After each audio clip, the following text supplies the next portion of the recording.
میرے بھائیو دوستو، یہ اختصار سے میں نے آپ کے سامنے ہیڈنگ کے طور پر بیان کر دیا کہ پوری کتاب میں کیا کچھ ہم نے پڑھا ہے۔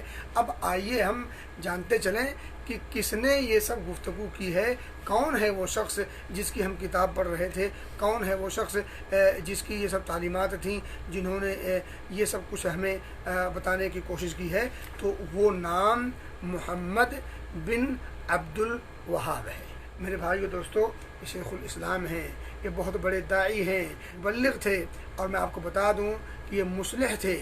یہ اللہ رب العزت کے قرآن، نبی اکرم صلی اللہ علیہ وسلم کے فرمان کے بہت بڑے داعی تھے، کتاب و سنت کا دل میں درد رکھتے تھے، اور اسی درد کی وجہ سے انہوں نے امت کو، آپ صلی اللہ علیہ وسلم کی امت کو، اپنے مسلمان اور دینی بھائیوں کو بیدار کیا، جگایا، جو شرک و کفر کی، بدعات و خرافات کی، رسوم و رواجات کی دلدل میں اس حد تک گھرے اور پھنسے ہوئے تھے جہاں سے نکلنے کی امید بہت کم نظر آتی تھی۔ تو اس درد کو لے کر کے وہ اٹھے، اس ایک تحریک بنائی، ایک تحریک لے کر کے اٹھے، اور آپ نے امت کو پھر سے امر بالمعروف نہی عن المنکر کا فریضہ انجام دیتے ہوئے خود بھی جافشانی کیا، اور اپنے دوست احباب کو بھی لگایا، عمرا اور حکمہ کو بھی اپنے ساتھ ملایا، بہرحال علم کی روشنی لے کر کے، اور اسی طرح سے عمرا کا تعاون لے کر کے پھر اپنے ماحول کو، اپنے سماج کو، اپنی سوسائٹی کو پھر سے کفر و شرک سے، بدعت و خرافات سے، باطل رسوم و رواجات سے، جس میں وہ لوگ لت پت تھے، اس تاریکی سے نکال کر ایک روشن شاہ راہ پر لا کر کے امت کو پھر سے کھڑا کیا۔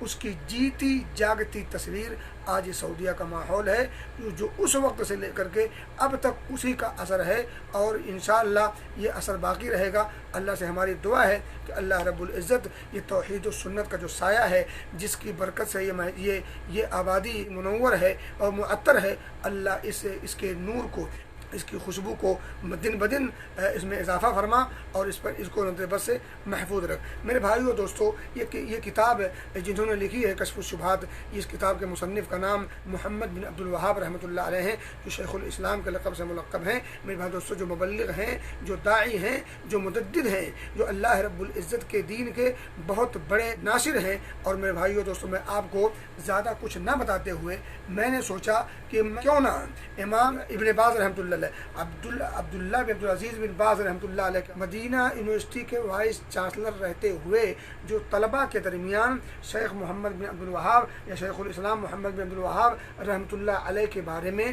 جو انہوں نے اسپیچ دی تھی، اسی اسپیچ کو کتابچے کی شکل دی گئی ہے۔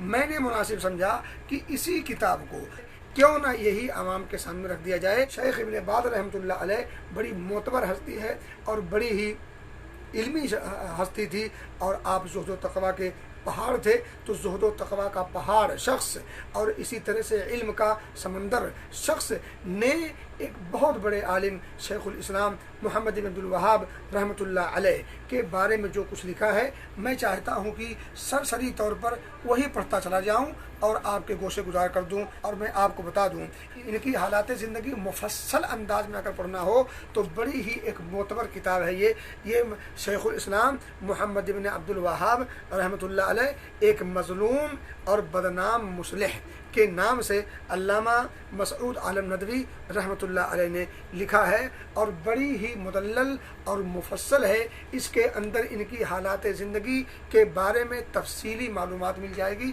یہ تقریباً 164 صفحات پر مشتمل یہ کتاب ہے۔ اس کتاب کا نام ہے شیخ الاسلام محمد بن عبد الوہاب رحمۃ اللہ علیہ ایک مظلوم اور بدنام مصلح۔ بہرحال میں ادھر نہیں جانا چاہتا، میں چاہتا ہوں کہ شیخ ابن باز رحمۃ اللہ علیہ کی وہ تقریر جو کتابی شکل میں کتابچے کی شکل میں آ گئی ہے، میں سوچتا ہوں کہ اسی کو آپ کے سامنے رکھ دوں۔ اگر یہ میں جتنا رکھ پاؤں گا رکھوں گا، جو بچ جائے گا انشاءاللہ اگلے درس میں جو یہ تتمہ اور ضمیمہ ہوگا، جو اس درس کا حصہ تو نہیں، درس آپ کا 12 درسوں پر مشتمل تھا، آج 12واں درس ہے، یہ ختم ہو چکا ہے، لیکن اگر یہ کتاب ختم نہ ہوئی تو میں انشاءاللہ اگلا ایک درس اور لوں گا تاکہ یہ کتاب ختم کر سکوں۔ ویسے میں آپ سے لوگوں سے التماس کروں گا کہ یہ کتاب اس شخصیت کو پڑھنے کے لیے، سمجھنے کے لیے، جو مظلوم بھی ہے، جو جسے بدنام کیا گیا ہے، جس پر ظلم کیا گیا ہے، حالانکہ در حقیقت یہ مصلح تھے، یہ محرک تھے، یہ اللہ رب العزت کے دین کے داعی تھے، یہ اللہ اس کے رسول کے فرامین کے تئیں بڑا اپنے دل میں بہت ہی زیادہ درد رکھتے تھے، اسی درد کو سامنے رکھتے ہوئے انہوں نے یہ تحریک چلائی تھی۔ بہرحال میرے بھائیوں اور دوستوں، اب میں سرسری طور پر اس کتاب کو پڑھنے کی کوشش کرتا ہوں۔ میرے بھائیوں دوستوں، شیخ ابن باز رحمۃ اللہ علیہ نے فرمایا الحمدللہ رب العالمین وبہ نستعین والصلاۃ والسلام علی سید الانبیاء والمرسلین نبینا محمد وعلی آلہ وصحبہ اجمعین۔ آگے لکھتے ہیں، کہتے ہیں کہ برادران اسلام، چونکہ مصلحین، مبلغین اور مجددین کے بارے میں گفتگو، ان کے حالات، اوصاف حمیدہ اور عظیم کارناموں کا تذکرہ، نیز ان کے اخلاص اور صداقت دعوت پر دال سیرت کی توضیح و تشریح پاکیزہ نفوس کو پسند آتی ہے۔ یعنی نیکوکار لوگوں کی کیا بایو ڈاٹا پیش کرنا، ان کی دعوت کا اور ان کی زندگی کو پیش کیا جائے تو یہ سب کو نہیں بھاتا، سب کو اچھا نہیں لگتا۔ جو لوگ خود اچھے ہوتے ہیں انہیں یہ چیزیں اچھی لگتی ہیں۔ کہہ رہے ہیں ان مصلحین کے اعمال و اخلاق کی گفتگو سے دلوں کو مسرت حاصل ہوتی، خوشی حاصل ہوتی ہے، اور ہر باغیرت دیندار، راہ حق کا داعی اور دعوت و اصلاح کا خواہش مند اس کو سننے کی تمنا رکھتا ہے۔ یہ شیخ ابن باز کا فرمان ہے جو انہوں نے تقریر کیا تھا۔ کہہ رہے ہیں اس لیے میں مناسب سمجھتا ہوں کہ ایک عظیم انسان، عظیم مصلح اور باغیرت داعی کا تذکرہ کروں، اور وہ ہیں جزیرے عرب کے 12ویں صدی ہجری کے مجدد امام شیخ الاسلام، مجدد شیخ ابن باز رحمۃ اللہ علیہ کیا کہتے ہیں؟ مجدد امام شیخ الاسلام محمد ابن عبد الوہاب بن سلیمان بن علی التمیمی الحنبلی النجدی رحمۃ اللہ علیہ رحمۃ واسعہ۔ آگے لکھتے ہیں شیخ کے یہاں جو کتاب میں جو کتابچہ ہے، اس کتابچے میں شیخ کے دیگر جو سیرت نگار ہیں اس کا یہاں تذکرہ ہوا ہے 2 صفحے میں۔ میں اس کو چھوڑ دیتا ہوں کیونکہ مختلف لوگوں نے آپ کی سیرت پر قلم اٹھایا ہے، تو بہرحال میں آگے چلتا ہوں۔ آگے ہے پیدائش اور تعلیم و تربیت۔ کہتے ہیں 1115 ہجری میں اس عظیم امام کی پیدائش ہوئی، اور یہی قول زیادہ مشہور ہے۔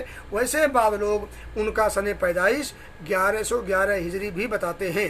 اپنی جائے پیدائش شہر عیینہ ہی میں جہاں پیدا ہوئے ہیں، اپنے والد ماجد سے تعلیم حاصل کی، ابو سے۔ عیینہ نجد کے علاقہ یمامہ میں ریاض سے 70 کلومیٹر کے فاصلے پر ایک جانا پہچانا شہر ہے۔ ریاض سے 70 کلومیٹر۔ کہہ رہے ہیں یہیں پر شیخ موصوف کی پیدائش ہوئی اور پاکیزہ ماحول میں پروان چڑھے۔ ابتدائی عمر میں ہی قرآن پاک پڑھا اور اپنے والد شیخ عبد الوہاب بن سلیمان کے پاس فہم دین، علوم شرعیہ کے حصول کی جد و جہد میں لگ گئے۔ آپ کے والد ایک بڑے فقیہ، جلیل القدر عالم اور اپنے شہر عیینہ کے قاضی تھے، اور بہت بڑے عالم بھی تھے اور فقیہ بھی تھے۔ آگے لکھتے ہیں کہ سن بلوغت کے بعد جب بالغ ہو گئے تو فریضہ حج کی ادائیگی کے لیے بیت اللہ الحرام کا قصد کیا، اور حرم شریف کے بعد شیوخ سے علم حاصل کیا۔ پھر مدینہ کا رخ کیا، وہاں کے علماء سے ملتے رہے، ایک مدت تک وہاں قیام کیا مدینہ کے اندر، اور اس وقت مدینہ کے 2 مشہور علماء کے سامنے زانو تلمذ طے کیا۔ ان میں سے ایک شیخ عبداللہ بن ابراہیم بن سیف نجدی تھے جو کہ اصلاً مجمع کے تھے، اور شیخ ابراہیم بن عبداللہ صاحب العذب الفائز فی علم الفرائض کے والد تھے، اور دوسرے شیخ محمد حیات سندھی رحمۃ اللہ علیہما تھے۔ شیخ کے مدینہ کے اساتذہ میں یہ دونوں زیادہ مشہور ہیں۔ ممکن ہے کہ ان کے علاوہ بھی لوگوں سے علم حاصل کیا ہو جن کو ہم نہیں جانتے۔ شیخ ابن باز رحمۃ اللہ علیہ نے 2 شیوخ کا تذکرہ کیا، باقی کے بارے میں لا علمی کا مظاہرہ کیا، البتہ انہوں نے کہا کہ ممکن ہے اور لوگوں سے علم حاصل کیا ہو۔ کہتے ہیں اس کے بعد پھر شیخ نے طلب علم کے لیے عراق کا سفر کیا اور بصرہ کا بھی قصد کیا، وہاں کے علماء سے ملاقات کی، اور ان سے خدا نے جو کچھ چاہا حاصل کیا۔ وہاں پر دعوت توحید کا اظہار اور اعلان کیا۔ बसरा में, तो वहाँ इल्म भी हासिल किया और इल्म हासिल करने के बाद फिर वहीं से दावत तौहीद का इजहार भी किया, ऐलान भी किया और लोगों को सुन्नत नबविया सल्लल्लाहु अलैहि वसल्लम की तरफ दावत दी। नीज़ बताया कि तमाम मुसलमानों पर वाजिब है कि किताबुल्लाह सुन्नत रसूलुल्लाह से अपना दीन अख़ज़ करें। उस सिलसिले में वहाँ के उलमा से मुनाक़शे, मुबाहसे और मुनाजरे भी किए। और इसी तरह से लिखते हैं कि वहाँ उनके असातिज़ा में से एक शेख मोहम्मद अल मजमूई का नाम मशहूर है। बसरा के उलमाए सू उनके खिलाफ बफर गए। देखें, हमेशा याद रखें, उलमाए सू हर ज़माने में रहे हैं और चूँकि इनकी दुकान पर आँच आती है तो इसलिए वो इस तरह के लोगों को बर्दाश्त नहीं कर पाते। जब बर्दाश्त नहीं कर पाते तो उन पर जुल्म भी ढाते हैं, उन्हें बदनाम भी करते हैं। हालांकि दर हकीकत वो अल्लाह के महबूब बंदे होते हैं, अल्लाह के दीन और उसके मैसेज और पैगाम को पहुँचाने वाले होते हैं। बहरहाल कहते हैं कि बसरा के उलमाए सू जो बुरे आलिम थे, जो नाम के तो उलमा थे लेकिन दर हकीकत वो इस्लाम मुखालिफ थे, उलमाए सू उनके खिलाफ बफर गए और उनको नीज़ उनके शेख को कुछ तकलीफ़ें भी पहुँचाई।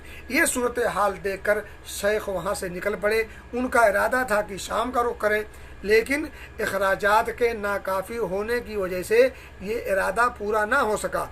यानी बसरा से जब निकले हैं मजबूर होकर के तो शाम जाना चाहते थे, लेकिन माली मजबूरियों की वजह से वो इरादा पूरा ना कर सके। इसलिए बसरा से ज़ुबैर के लिए निकल पड़े और फिर वहाँ से एहसा आ गए और वहाँ से उलमा से और वहाँ के उलमा से एहसा से, ठीक है, अहसा के उलमा से मुलाकात करके दीन और उसूल दीन में से बाज़ मसाइल पर गुफ्तगू की और वहाँ से हुरैमला का रुख किया। ये 12वीं सदी की 5वीं दहाई का किस्सा है। 12वीं सदी की 5वीं दहाई का किस्सा है। कहते हैं वल्लाहु आलम। आगे कहते हैं इसलिए कि उनके वालिद माजिद ओयना के काजी थे और उनके दरमियान और वहाँ के हाकिम के दरमियान बाज़ इख्तलाफात की बिना पर वो 1139 हिजरी में वहाँ से हुरैमला मुंतकिल हो गए। उनके वालिद ओयना से हुरैमला मुंतकिल हो गए क्योंकि वहाँ का जो काजी था, वहाँ का जो हाकिम था ओयना का, उससे उनके वालिद की अनबन हो गई। उस अनबन की बिना पर उन्होंने ओयना छोड़ा और हुरैमला पहुँचे। और कहते हैं और शेख मोहम्मद बिन अब्दुल वहाब रहमतुल्लाह अलैह 1139 हिजरी में उनके हुरैमला मुंतकिल हो जाने के बाद उनके पास आए। आगे लिखते हैं कि इस एतबार से हुरैमला में उनकी आमद 1140 हिजरी या उसके बाद हुई है। आगे लिखते हैं, हेडिंग देते हैं कि इब्तिदाए दावत और कत्ल की साजिश। लिखते हैं शेख वहाँ पर क़याम पज़ीर हो गए हुरैमला में और तालीम व ताल्लुम, दावत व तबलीग और अम्र बिल मारूफ नही अनिल मुनकर में मशगूल हो गए। मेरे भाइयों दोस्तों, मैं एक बार मुझे याद आ गई, आपने 11 दर्स पढ़ा, 11 दर्स किताब कश्फ़ुश शुबहात को सामने रखते हुए 11 दर्स पढ़ा। मुझे ईमानदारी से कोई बताए उन 11 दर्स में शेख मोहम्मद बिन अब्दुल वहाब रहमतुल्लाह अलैह ने अपने घर की कौन सी बात की है, इनमें से कौन सी ऐसी बात की है कि उन्होंने दादा ने कहा और अब्बा ने ये कहा। मेरे भाई दोस्तों, कौन सी वो बात उन्होंने ऐसी की है जो उन्होंने अपने मनमाने अपने तरफ से कही हो। कौन सी वो बात है जो किताब और सुन्नत के खिलाफ उन्होंने बात कही है। कौन सी वो बात कही है या उसमें लिखी है जो जिससे उम्मत को काटने की बात कही हो। मेरे भाई दोस्तों, उसमें एक लफ्ज़ भी ऐसा नहीं पाएंगे जो किताब और सुन्नत से हट करके हो या किताब और सुन्नत के दायरे के खिलाफ हो या उसमें उम्मत को काटने की बात की गई हो या उसमें मनमानी की गई हो। जो भी बात उन्होंने जिक्र की है और आपने पढ़ा और सुना है, उन तमाम के तमाम बातों में उम्मत को अल्लाह रब्बुल इज़्ज़त से जोड़ने की बात की है। जो लोग अल्लाह रब्बुल इज़्ज़त से कट गए, जाने या अनजाने में, उन्हें अल्लाह रब्बुल इज़्ज़त से करीब करने की बात की है। उसमें उन्होंने बताया है कि हकीकत यह है कि एक बंदे को बंदगी के लिए अल्लाह रब्बुल इज़्ज़त की ज़ात ही को चुनना है।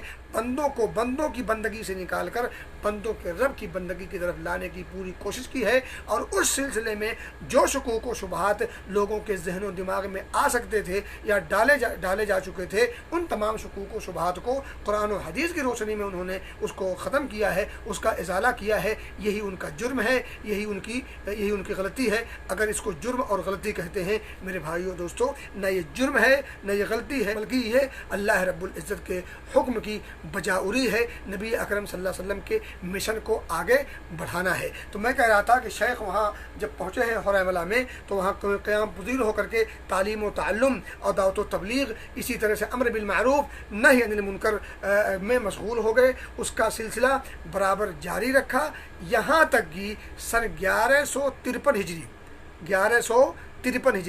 1149 हिजरी में वापस हुरैमला पहुँचे हैं। और यहाँ जब ये सब सारा काम हुरैमला में करते रहे, यहाँ तक कि 1153 हिजरी में उनके वालिद की वफ़ात हो गई।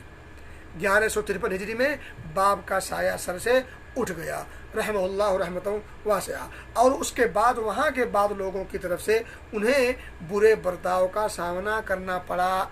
कहते हैं हत्ता की बाद कमीना तबीयत के लोगों ने उनके कत्ल का इरादा कर लिया।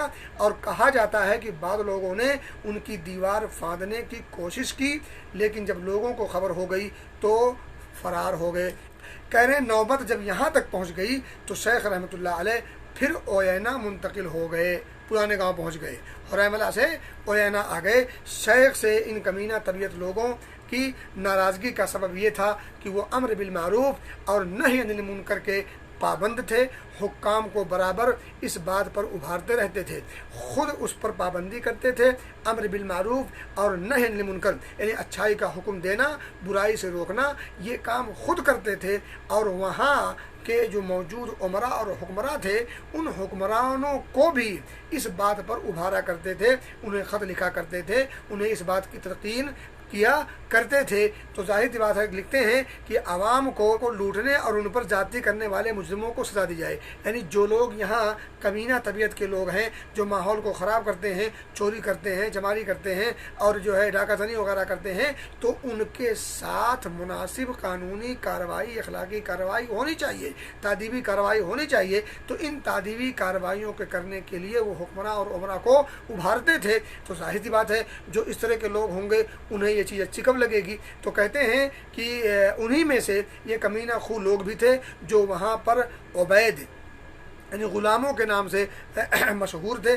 जब उन्हें मालूम हुआ कि शेख उनके ख़िलाफ़ हैं और उनकी हरकतें शेख को पसंद नहीं हैं और इसी वजह से वो हुक्काम को उन्हें सज़ा देने और उनके जराइम से रोकने पर आमादा करते रहते हैं, तो वो शेख से नाराज़ हो गए और उनकी जान लेने का इरादा कर लिया। लेकिन अल्लाह रब्बुल इज़्ज़त ने उनकी हिफाजत फरमाई और उनको बचा लिया। हमेशा याद रखें, जो मुजरिम टाइप के लोग होते हैं वो अच्छे लोगों को बर्दाश्त नहीं करते। फिर ऐसे मौके पर उनको अपने रास्ते का कांटा समझकर रास्ते से उसे मिटा देने की और साइड लगा देने की पूरी कोशिश करते हैं। लेकिन नूर खुदा है कुफ्र की हरकत पसंद अज़न, फूंकों से ये चिराग बुझाया न जाएगा। तो कहने की बात यह है कि अल्लाह रब्बुल इज़्ज़त अपने बंदों की उनकी मुकम्मल तौर पर हिफाजत करता है, ख़ास ख्याल रखता है। आगे इन्होंने हेडिंग दी है ओयना में आमद। अब ये हुरैमला से ओयना आ रहे हैं। कह रहे हैं फिर वहाँ से ओयना मुंतकिल हो गए। वहाँ के अमीर उस वक्त उस्मान बिन हमद बिन मामर थे, उस्मान बिन हमद बिन मामर। कह रहे हैं शेख ने उनके यहाँ क़याम किया और अमीर ने उनको खुश आमदीद कहा, जो उस वक्त जो वहाँ के अमीर थे ओयना के, और उनसे कहा कि आप दावत व तबलीग में लग जाइए, हम आपके साथ हैं। अल्लाह अकबर, अल्लाह मदद करता है। अगर आप अल्लाह के रास्ते में निकलें, अल्लाह आजमाइश में डालता है, इसमें कोई शुबा नहीं, लेकिन मदद भी करता है, मदद भी वही करता है। तो कहते हैं कि वहाँ के जो अमीर थे उस्मान बिन हमद बिन मामर, उन्होंने कहा ठीक है, आप अपने मिशन को जारी रखें, हम आपके साथ हैं और आपकी हर तरह की मदद करने के लिए तैयार हैं। गर्ज़े कि उनके साथ भलाई, मोहब्बत और दावत से मुकम्मल मुवाफ़क़त का इजहार किया। और इस तरह शेख दावत व इरशाद और मर्द व औरत पर हल्का की हिदायत और रहनुमाई में मसरूफ़ हो गए। यानी अब जो वहाँ लोग थे, उनमें जो मर्द हों या औरत हों, उन सब की हिदायत और रहनुमाई के लिए आप कोशा हो गए और काम करना शुरू कर दिया। करें ओयना में उनकी दावत मशहूर और मारूफ हो गई और हर तरफ उनका चर्चा होने लगा। चचा तो होना था। कह रहे हैं हत्ता कि आस पास के देहातों के लोग भी आने लगे, आसपास के देहातों के लोग भी आने लगे। कह रहे हैं एक दिन शेख ने अमीर उस्मान बिन हमद बिन मामर से कहा कि आओ हम जैद बिन खत्ताब की कब्र का कुब्बा मुनहदिम कर दें। आज भी मुशरिकीन इस बात का रोना रोते हैं और इस चीज़ को बुनियाद बना करके आप यानी हज़रत मोहम्मद बिन अब्दुल वहाब रहमतुल्लाह अलैह को बुरा भला कहते हैं। उन्हें औलिया और सालिहीन का गुस्ताख और तौहीन करने वाला कहते हैं। यही सब काम थे। हालांकि ये काम यानी कब्रों पर बने हुए कुब्बों को मुनहदिम करना, उसको ढाना, ये नबी अकरम सल्लल्लाहु अलैहि वसल्लम का फरमान है, नबी अकरम सल्लल्लाहु अलैहि वसल्लम का अमल है। यानी हज़रत अली तआला अन्हु को भेजा था कि जाओ सब कुब्बों को तोड़ो तो बराबर कर दो। हज़रत अली रज़ियल्लाहु तआला अन्हु ने भी अपने दौरे खिलाफत में भेजा था बाद लोगों को कि आप लोग जाइए उस मिशन पर जिस मिशन पर नबी अकरम सल्लल्लाहु अलैहि वसल्लम ने मुझे भेजा था। तो ये जो काम किया था सुन्नत के अल्लाह की मंशा के मुताबिक था। लेकिन जो कब्र परस्त होते हैं, जो पीर परस्त होते हैं, जो उलमाए सू और पेट के पुजारी होते हैं, ऐसे लोगों को ये सब सारी चीज़ें नहीं भाती, क्योंकि उनके पेट इनसे वाबस्ता होते हैं, क्योंकि उनकी कुर्सियाँ, उनके सारी चीज़ें इन्हीं चीज़ों से मरबूत होती हैं, उनसे मुंसलिक होती हैं। इसलिए वो कभी इन चीज़ों से समझौता नहीं कर पाते। हालांकि उन्हें पता होना चाहिए कि इस तरह भी आयातिल्लाहि ज़मन क़लीला, इस दुनियावी ज़िंदगी में अगर वो दीन को बेच करके जितना कुछ भी कमा लें, वो अल्लाह रब्बुल इज़्ज़त की निगाह में आखिरत के मुकाबले में उसकी कोई कीमत नहीं है। बहरहाल कहते हैं क्योंकि उसकी बुनियाद हिदायत पर नहीं और ना अल्लाह अज़्ज़ा वजल को यह पसंद है। यानी चलो आओ चलते हैं ज़ैद बिन खत्ताब की कब्र के पर जो कुब्बा बना हुआ है उसको मुनहदिम करें, क्योंकि ये ना अल्लाह अज़्ज़ा वजल की मंशा के मुताबिक है और ना किताबुल्लाह सुन्नत रसूलुल्लाह की हिदायत के मुताबिक है। नीज़ रसूल सल्लल्लाहु अलैहि वसल्लम ने कब्र पर इमारत खड़ी करने और उस पर मस्जिद बनाने से मना किया है। इस कुब्बा की वजह से लोग फितने में मुब्तला हो गए हैं, यानी लोगों के अकीदे में बिगाड़ और फसाद पैदा हो गया है, इसलिए इसको ढाना अज़ा ज़रूरी है। कह रहे हैं उनके अकीदे बदल गए हैं, शिर्क फैल गया है, इसलिए उसका गिरा देना वाजिब है। जब अमीर उस्मान ने उनसे इत्तेफाक किया तो शेख ने कहा कि मुझे ख़तरा है कि अहले जुबैला इससे भड़क उठेंगे। जुबैला कब्र के पास एक गांव था, इसलिए अमीर उस्मान अपने साथ 600 सिपाहियों को लेकर कुब्बा गिराने के लिए निकला और उनके साथ शेख भी थे। देखें, ज़ुबान की ताकत, इल्म की ताकत के साथ साथ डंडे की ताकत हो तो काम ज़्यादा और जल्दी और सूदमंद और फ़ायदेमंद होता है, उसमें सुबात कदमी भी आती है। तो बहरहाल उसी को अल्लाह ने क्या फरमाया, मन रआ मिनकुम मुनकरन फलयुगय्यिरहु बियदिही, तुम में से जो शख्स कोई मुनकर देखे अगर ताकत व क़ुव्वत हो तो उसे अपने हाथ से रोक दे। अब यहाँ ताकत व क़ुव्वत थी, इल्म की रोशनी थी मोहम्मद बिन अब्दुल वहाब रहमतुल्लाह अलैह की शक्ल में, और जो है हुक्मरानी थी और अमारत थी उस्मान बिन हमद बिन मामर के हाथों में। तो इन दोनों ताकतों को लेकर के पहुँचते हैं उस मुनकर को ढाने के लिए, उस मुनकर के इजाले के लिए।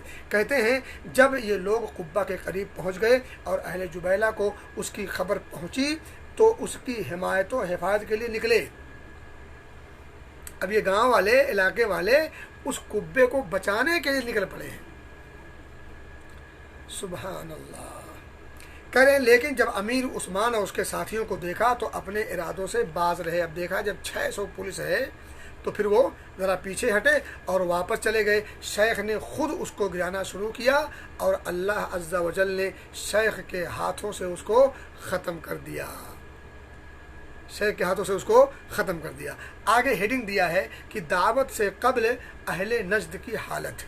अहले नज्द की क्या हालत थी दावत से पहले। मेरे भाई दोस्तों, बस मैं ये हेडिंग पढ़ कर बात ख़त्म कर दूँ और फिर इंशाल्लाह ये बातें मैं ये किताब बाद में फिर पेश करूँगा। कह रहे हैं यहाँ पर हम शेख की दावत से कब्ल अहले नज्द की हालत और उनकी दावत के असबाब पर गुफ्तगू करना चाहते हैं।